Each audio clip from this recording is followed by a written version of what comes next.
ನಮಸ್ಕಾರ. ಪ್ರಜಾರಾಜ್ಯ ಕನ್ನಡ ನ್ಯೂಸ್ಗೆ ಸ್ವಾಗತ. ನಾನು ರಾಮಗೌಡ ಪಾಟೀಲ್. ಹುಕ್ಕೇರಿ ತಾಲೂಕಿನ ಸಂಕೇಶ್ವರ್ ಈಗ ತಗ್ಗು ಗುಂಡಿಗಳ ಪಟ್ಟಣ.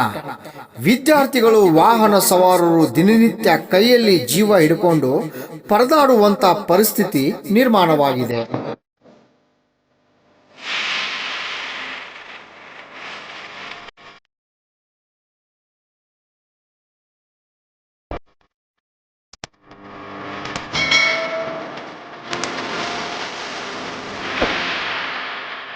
ಸಂಕೇಶ್ವರ್ ಹೊಸ ಬಸ್ ಸ್ಟ್ಯಾಂಡ್ದಿಂದ ನಿಪ್ಪಾಣಿ ರಸ್ತೆ ಸಂಪೂರ್ಣ ಹಾಳಾಗಿದ್ದು, ದಿನನಿತ್ಯ ಸಾವಿರಾರು ಜನ ಈ ರಸ್ತೆ ಮುಖಾಂತರವೇ ಬೇರೆ ರಾಜ್ಯ ಕೆಲಸಕ್ಕೆ ತೆರಳುತ್ತಾರೆ.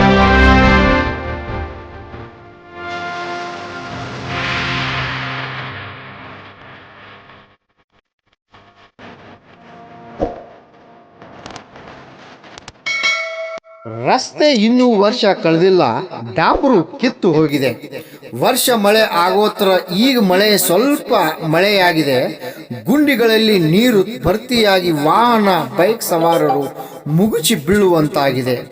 ಇನ್ನೂ ಆ ಥರ ಮಳೆನೇ ಆಗಿಲ್ಲ, ಈಗ ತಾನೇ ಶುರುವಾಗಿದೆ. ಆಗಲೇ ರಸ್ತೆಗಳಲ್ಲಿ ಬೃಹದಾಕಾರದ ಹುಂಡಿಗಳು ನಿರ್ಮಾಣ ಆಗಿದೆ. ಜನ ಹಿಡಿ ಶಾಪ ಹಾಕ್ತಿದ್ದಾರೆ.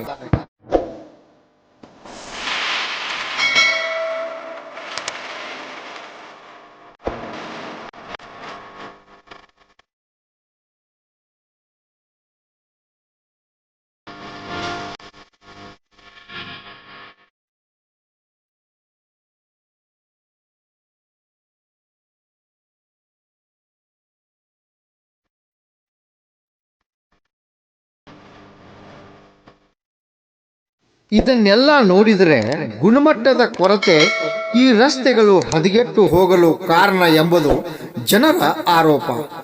ಪ್ರಮುಖ ರಸ್ತೆಯ ಬ್ರಿಡ್ಜ್ ನಾನಾ ಅನುದಾನಗಳಲ್ಲಿ ಕೋಟಿಗಟ್ಟಲೆ ಹಣವೇರಿಸಿ ನಿರ್ಮಿಸಿದರೂ ಅಲ್ಲಿಯ ಅವ್ಯವಸ್ಥೆ ನೋಡಿ ಈ ಯಾವ ರೀತಿಯಾಗಿದೆ ಅನ್ನೋದನ್ನ ನೋಡಿ.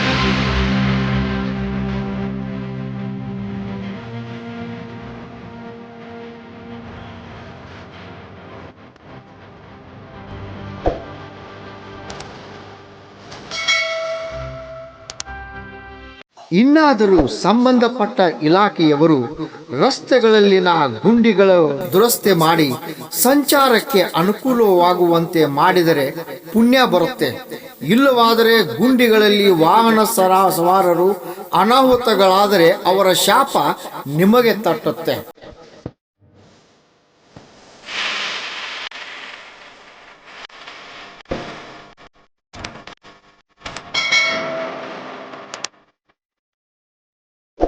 ಇನ್ನಾದರೂ ತಾತ್ಕಾಲಿಕ ಕಾಮಗಾರಿಯನ್ನಾದರೂ ಕೈಗೊಂಡು ಸುಗಮ ಸುರಕ್ಷಿತ ಸಂಚಾರಕ್ಕೆ ಅನುವು ಮಾಡಿಕೊಡಬೇಕೆಂದು ಜನರ ಒತ್ತಾಯ. ಪ್ರಜಾರಾಜ್ಯ ತಂಡದ ಕೂಡ ಒತ್ತಾಯ. ರಾಮಗೌಡ ಪಾಟೀಲ್, ಪ್ರಜಾರಾಜ್ಯ ಕನ್ನಡ ನ್ಯೂಸ್, ಸಂಕೇಶ್ವರ್.